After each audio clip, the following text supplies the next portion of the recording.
परिचय। एक दूसरे को देखो और 3 ऐसी शारीरिक विशेषताओं की सूची बनाओ जो तुम्हें एक दूसरे से अलग करती हैं। मेरी आंख काली है और उसकी भूरी। मैं लंबी हूँ और हमारी नाक का आकार तथा बालों का रंग भी अलग है। क्या तुम्हारी आंखों का रंग या नाक का आकार तुम्हारे माता पिता से मिलता है? हाँ, मेरे पिता की आंखें भी भूरी हैं। वो क्या है जो हमें एक दूसरे से भिन्न करता है? डीएनए।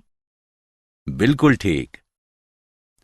आज हम ये जानेंगे कि डीएनए किस प्रकार अपनी प्रतिकृतियां बनाकर माता पिता एवं उनकी संतानों दोनों में समान गुणों को अभिव्यक्त करता है। उद्देश्य।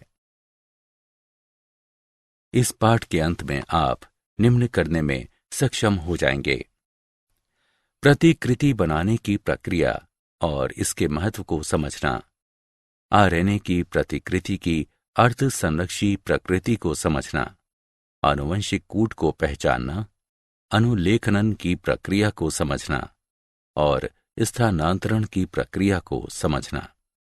डीएनए प्रतिकृतियन क्या है? डीएनए की प्रतिकृति रचना का अर्थ डीएनए के अणु की प्रतिलिपि तैयार करने की प्रक्रिया है। डीएनए प्रतिकृति की रचना कोशिका विभाजन से पहले कोशिका चक्र के एस प्रावस्था में होती है। द्विरज्जुक डीएनए में प्रतिकृति की रचना संभव इसलिए हो पाती है क्योंकि प्रत्येक रज्जुक पूरक रज्जुक के लिए सांचे यानी टेम्पलेट का कार्य करता है। डीएनए की अर्ध संरक्षी प्रतिकृति पर मेसेल्सन एवं स्टॉल का प्रयोग।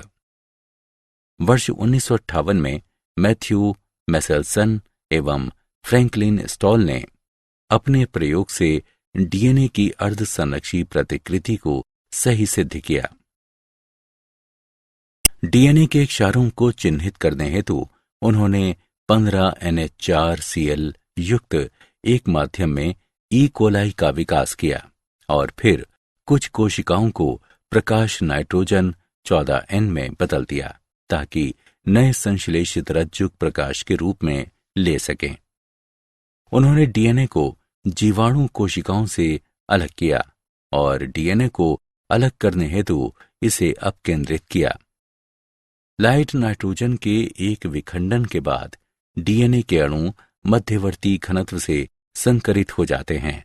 2 विखंडन के बाद डीएनए के अणुओं 2 पट्टियों में अलग किया गया, एक लाइट डीएनए के लिए तथा एक संकरित डीएनए के लिए। इससे यह सुनिश्चित हुआ कि डीएनए की प्रतिकृति अर्ध संरक्षी होती है। प्रतिकृति की क्रियाविधि। डीएनए की प्रतिकृति का प्रक्रम कोशिका चक्र की एस प्रावस्था में प्रतिकृति स्थल पर शुरू होता है। डीएनए के रज्जुक प्रतिकृति द्विशाख पर एंजाइम हेलिकेज द्वारा धीरे धीरे खुलते हैं। इसके परिणाम स्वरूप सांचों के रूप में कार्य करने के लिए 2 भिन्न रज्जुक उपलब्ध होते हैं। डीएनए पॉलिमरेज एक सांचे की सहायता से डीऑक्सी यूक्लियोटाइड्स के बहुलकीकरण को 5 प्राइम से 3 प्राइम की दिशा में ही उत्प्रेरित करता है। इस तरह प्रतिकृति एक रज्जुक 3 प्राइम से 5 प्राइम की ध्रुवता वाले उन पर निरंतर होती रहती है, जबकि दूसरे रज्जुक 5 प्राइम से 3 प्राइम की ध्रुवता वाले इन पर प्रतिकृति रुक रुक कर होती है।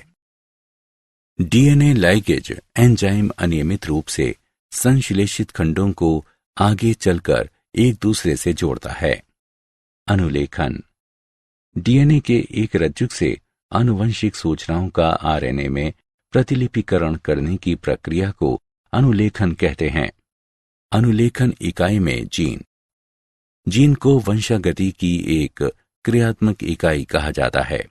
संपार डीएनए का वह खंड है जो पॉलीपेप्टाइड का कूटलेखन करता है। ससीमिक केंद्रक में संरचनात्मक जीन एकल संपारी मोनोसिस्टोनिक होता है। असीम केंद्रकी में संरचनात्मक जीन बहुसंपारी यानी पॉलीसिस्ट्रॉनिक होता है। एकल संपारी जीन में अंतरापित कूटलेखन अनुक्रम व्यक्तेक यानी एक्सॉन और अव्यक्तेक यानी इंट्रॉन के रूप में पाए जाते हैं। व्यक्तेक वे अनुक्रम हैं जो परिपक्व या संसाधित आरएनए में होते हैं। अव्यक्तेक वे अनुक्रम हैं जो परिपक्व या संसाधित आरएनए में नहीं मिलता है। आरएनए के प्रकार। एक कोशिका के प्रोटीन का संश्लेषण करने के लिए 3 प्रकार के आरएनए होते हैं: mRNA, tRNA, rRNA। दूत आरएनए क्षार अनुक्रम के कूट को कोशिका से राइबोसोम तक ले जाकर टेम्पलेट्स प्रदान करता है।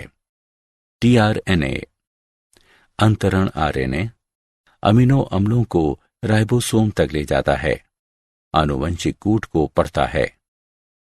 rRNA राइबोसोमल आरएनए स्थानांतरण के दौरान संरचनात्मक व उत्प्रेरक की भूमिका निभाता है।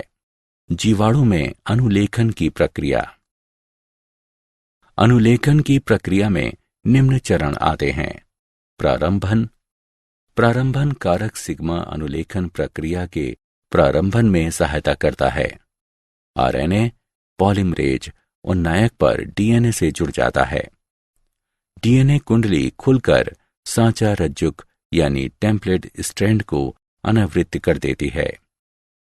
दीर्घीकरण mRNA का संश्लेषण डीएनए के एक रज्जुक का 5 प्राइम से 3 प्राइम दिशा में सांचे के रूप में उपयोग कर किया जाता है। जैसे जैसे दीर्घीकरण बढ़ता है, आरएनए पॉलीमरेज mRNA को संश्लेषित कर रहे डीएनए के साथ साथ बढ़ता है। पहले से अनुलिखित डीएनए पीछे होता जाता है। आरएनए जीन के अंत में समापक अनुक्रम पर पहुंच जाता है। समापक कारक का उपयोग करते हुए अनुलेखन समाप्त होता है। mRNA तथा आरएनए पॉलीमरेज अलग हो जाते हैं। ससीम केंद्रक में अनुलेखन की प्रक्रिया। मूल अनुलेखन प्रक्रिया के साथ साथ ससीम केंद्रक में अनुलेखन प्रक्रिया के अंदर 2 अतिरिक्त जटिलताएं होती हैं। 3 आरएनए पॉलीमरेज की केंद्रक में उपस्थिति। आरएनए पॉलीमरेज 1 rRNA का अनुलेखन करता है। आरएनए पॉलीमरेज 2 hnRNA का अनुलेखन करता है। आरएनए पॉलीमरेज 3 tRNA, 5 srRNA एवं snRNA का अनुलेखन करता है। व्यक्तेक और अव्यक्तेक की उपस्थिति। अव्यक्तेक को जीन्स को संबंधन और फिर hnRNA का आच्छादन एवं पुच्छन कर अलग किया जाता है। मूल्यांकन। आगे बढ़ने से पहले आइए देखें कि आपने क्या सीखा। नीचे दी गई पट्टियों की सहायता से अनुलेखन इकाई के चित्र को पूरा करें। आनुवंशिक कूट।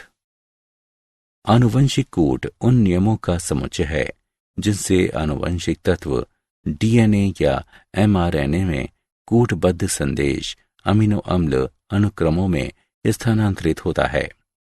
इस कूट से निर्धारित होता है कि प्रकूट कहलाने वाले 3 न्यूक्लियोटाइडों के अनुक्रम किस प्रकार स्पष्ट करते हैं कि आगे प्रोटीन संश्लेषण के दौरान कौन सा अमीनो अम्ल जोड़ा जाएगा।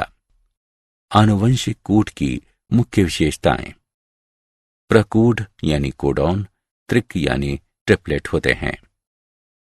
61 प्रकूट 20 अमीनो अम्लों के लिए कोड बनाते हैं, परंतु 3 स्टॉप प्रकूट किसी भी अमीनो अम्ल के लिए कोड नहीं बनाते।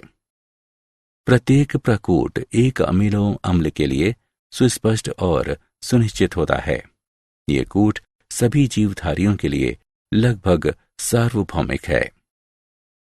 मिथियोनाइन का प्रकूट AUG प्रारंभन प्रकूट के रूप में भी कार्य करता है। आनुवंशिक कूट पर उत्परिवर्तन का प्रभाव। किसी संरचनात्मक जीन में किसी क्षार का प्रवेश कराने या उसका विलोपन करने वाले बिंदु उत्परिवर्तन के प्रभाव से अमीनो अम्ल अनुक्रम में परिवर्तन हो सकता है। उदाहरण, दात्रा कोशिका। सुरक्तता रोग में एक एकल क्षारक युग्म बीटा हीमोग्लोबिन श्रृंखला में परिवर्तन के फलस्वरूप अमीनो अम्ल अनुक्रम ग्लूटामेट से वैलिन में बदल जाता है। टीआरएनए अनुकूलक कणों के रूप में कार्य करता है। ये आनुवंशिक कूट को पढ़ने के साथ साथ विशेष अमीनो अम्लों से जुड़ा होता है। टीआरएनए में एक प्रति प्रकूट पौष यानी एंटीकोडॉन लूप होता है, जिसमें कूट के पूरक क्षार होते हैं। इसके अतिरिक्त इसमें अमीनो अम्ल ग्राही छोर होता है, जो इसे अमीनो अम्ल से जोड़ता है।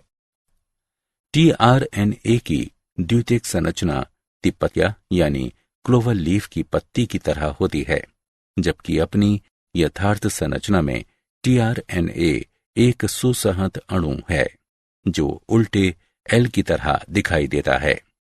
स्थानांतरण ये वो प्रक्रिया है जिसमें अमीनो अम्लों के बहुकरण से पॉलीपेप्टाइड का निर्माण होता है। राइबोसोम प्रोटीनों का संश्लेषण करने वाला कोशिकीय कारखाना है। निष्क्रिय अवस्था में राइबोसोम दो उप एककों लघु एकक तथा दीर्घ एकक से मिलकर बनता है। एक पेप्टाइड बंध के निर्माण हेतु अनुवर्ती अमीनो अम्लों को जोड़ने और एक दूसरे के अति निकट लाने के लिए दीर्घ उप एकक में दो स्थल होते हैं। एमआरएनए में एक स्थानांतरण इकाई निम्न से मिलकर बनती है। प्रारंभक प्रकूट यानी स्टार्ट कोडान एयूजी, रोध प्रकूट कोडॉन, गैर स्थानांतरित यूटीआर क्षेत्र। स्थानांतरण के चरण। स्थानांतरण के प्रथम चरण को टीआरएनए के आवेशन या टीआरएनए एमिनो एसिलेशन कहते हैं। ये आवेशन अमीनो अम्लों के बीच पेप्टाइड बंध के निर्माण के लिए ऊर्जा प्रदान करता है। जब राइबोसोम का लघु एकक एमआरएनए में मिलता है, तब ये दीर्घ एकक को प्रारंभक प्रकूट पर एमआरएनए से जुड़ जाने की प्रेरणा देता है, जिसकी पहचान केवल प्रारंभक टीआरएनए द्वारा की जाती है। जब जब एक नया टीआरएनए राइबोसोम में आता है, तब तब इसके द्वारा ले जाया गया अमीनो अम्ल पॉलीपेप्टाइड श्रृंखला से जुड़ता चला जाता है। अंत में विमोचक कारक का रोध प्रकूट से जुड़ने से स्थानांतरण प्रक्रिया का समापन हो जाता है तथा राइबोसोम से पूर्ण पॉलीपेप्टाइड अलग हो जाते हैं। क्या आप जानते हैं, आणविक कोमिंग यानी धुनाई एक तकनीक है जो डीएनए प्रतिकृति रचना के परिणामात्मक विश्लेषण को संभव बनाती है। इस विधि में डीएनए संश्लेषण के आरंभ होने के उपरांत अलग अलग समय बिंदुओं पर एक निश्चित केंद्रक से क्रोमेटिन को अलग अलग चिन्हित किया जाता है। फिर जीनोमिक डीएनए को अलग कर शीशे की सतह पर साफ किया जाता है और माप सीधे चिन्हित डीएनए पर लिए जाते हैं। सारांश। आइए हमने जो कुछ सीखा है उसे संक्षेप में दोहराएं। डीएनए अर्धसंरक्षी सेमी कंजर्वेटिव विधि से प्रतिकृति बनाता है।